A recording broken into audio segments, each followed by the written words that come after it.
Olá, pessoal! Sejam todos bem-vindos à nossa disciplina de métodos quantitativos de apoio à decisão. Ao longo dessa disciplina, vamos observar como modelos matemáticos conseguem ajudar na resolução de problemas reais. E aqui, mais especificamente da parte de métodos quantitativos, o que nós iremos tratar ao longo da disciplina é a parte de pesquisa operacional. Tá? Então, vamos lá agora para a situação dos slides, onde vocês terão também acesso a esse material disponível para acompanhamento. Então, o nosso primeiro slide de conteúdo referente aqui à disciplina é uma definição sobre o que é pesquisa operacional. A gente pode definir de diversas maneiras, uma delas é um conjunto de técnicas para modelar matematicamente e resolver problemas reais, a fim de obter soluções ótimas, respeitando as restrições operacionais existentes. Aqui nesse contexto, o que vale destacar é que para nós modelarmos um problema, é necessário conhecermos bem o problema. Não tem como a gente fazer um modelo de algo que a gente não conhece bem. E o que nós vamos tentar fazer é colocar isso em variáveis de decisão, onde essas variáveis de decisão geram uma função objetivo que nós queremos maximizar e também vincularemos essas variáveis de decisões com as restrições operacionais existentes. As aplicações de pesquisa operacional são diversas. Então nós podemos citar muitas delas e como primeiro exemplo de aplicação de pesquisa operacional, a gente vai colocar aqui um problema que é a menor distância entre dois pontos. Esse aqui é um dos problemas clássicos que nós temos na pesquisa operacional e que nós enfrentamos ao longo do dia a dia.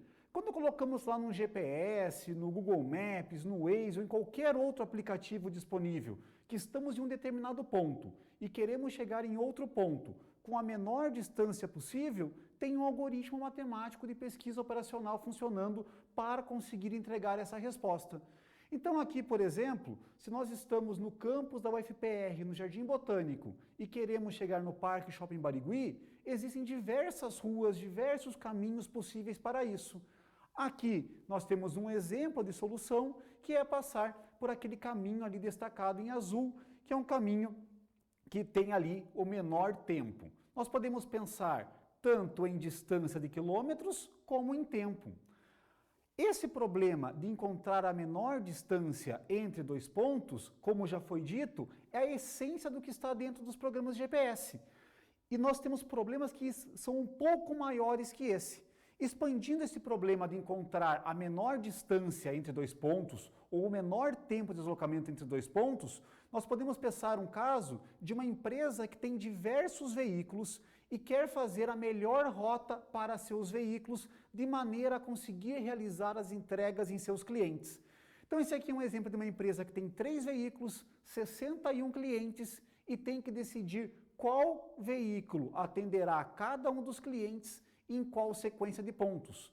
Nós podemos ter restrições de capacidade no veículo, de volume, de peso, de valor da carga, por questão de seguro.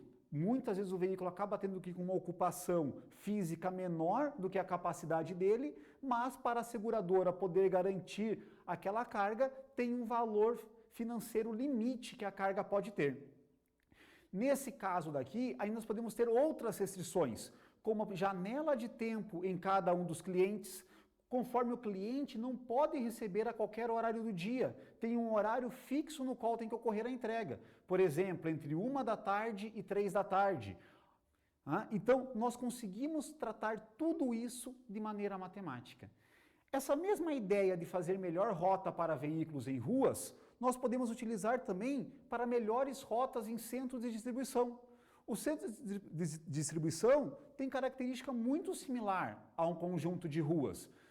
Inclusive o próprio nome que é dado ali para as partes são as ruas no centro de distribuição. Então qual que é a melhor sequência para as empilhadeiras, para as transpaleteiras, de maneira a conseguir realizar as coletas necessárias dos itens e deixar pronta para a expedição? Ou, a partir do momento do recebimento, qual que é a melhor sequência a ser realizada para realizar a armazenagem? Os exemplos de aplicação da pesquisa operacional não param por aí. Aqui trago alguns outros. Você pode pensar em problemas de corte de barras e chapas. A empresa vai lá, compra uma barra de 6 metros, tem que cortar essa barra em pedaços menores. Bom, qual maneira que irá realizar isso? Conforme o padrão de corte que for estabelecido, gerará gastos desnecessários, gerará desperdício. E o objetivo é ter o menor desperdício possível. Quando a gente fala em chapa, é a mesma ideia da barra, mas pensando bidimensional. Nós temos lá uma chapa de aço que tem que ser cortada em pedaços menores. Qual será essa configuração? Um outro problema clássico e bem interessante se refere à geração de tabelas de horários. Quantas vezes as pessoas gastam muito tempo tentando definir uma tabela de horários, seja de escala de funcionários, que atendam os requisitos e que também, além de atender os requisitos, gere uma maior satisfação para os funcionários ou um menor custo para a empresa. Outro exemplo de aplicação são indecisões de compras, produção e estoque. Quando uma empresa decide realizar a produção de um item e estoca, existe o custo de produzir, existe o custo de comprar o material e existe o custo de estocar. Qual que é o melhor momento para realizar a compra de cada um dos insumos, para realizar a produção de cada um dos itens, de maneira a, junto com o custo de estoque, produção e compra, ter o menor custo possível. Outra aplicação interessante que aparece é em gestão de projetos. Quando temos várias etapas de um projeto e queremos analisar quais são críticas, quais que se atrasarem acabarão gerando atrasos finais lá no projeto. A gente consegue modelar também isso com modelos de pesquisa operacional. Além disso, podemos citar aqui localização de instalações. Uma empresa tem necessidade de abrir centros de distribuição, que ligarão fábricas com lojas de varejo, os próprios seus clientes. Onde instalar esses centros de distribuição? De maneira que tenha menor custo de deslocamento da fábrica até o CD e do CD até o ponto seguinte, seja ele loja ou um CD avançado ou qualquer outro ponto, e também considerando os custos de própria construção e manutenção desses centros de distribuição. Então, a nossa ideia em pesquisa operacional é pegar qualquer um desses problemas e muitos mais os que existem, transformar esse problema em variáveis, associar a essas variáveis funções que nós queremos maximizar ou minimizar e também colocar as variáveis nas restrições, de maneira a conseguirmos utilizar algoritmos e métodos matemáticos já existentes que conseguirão maximizar ou minimizar a função objetivo, respeitando todas as restrições operacionais colocadas. Um exemplo de material que nós temos com algumas outras aplicações da pesquisa operacional é um material que foi produzido por uma Sociedade Mundial de Pesquisa Operacional, que está disponível no link a seguir. É um vídeo ali de 17 minutos, que, embora seja em inglês, para quem não tenha familiaridade com inglês, pode colocar as legendas em português, porque a tradução que pega é boa para esse exemplo, para começar a entender um pouquinho mais de alguns outros exemplos que aparecem de aplicação de pesquisa operacional.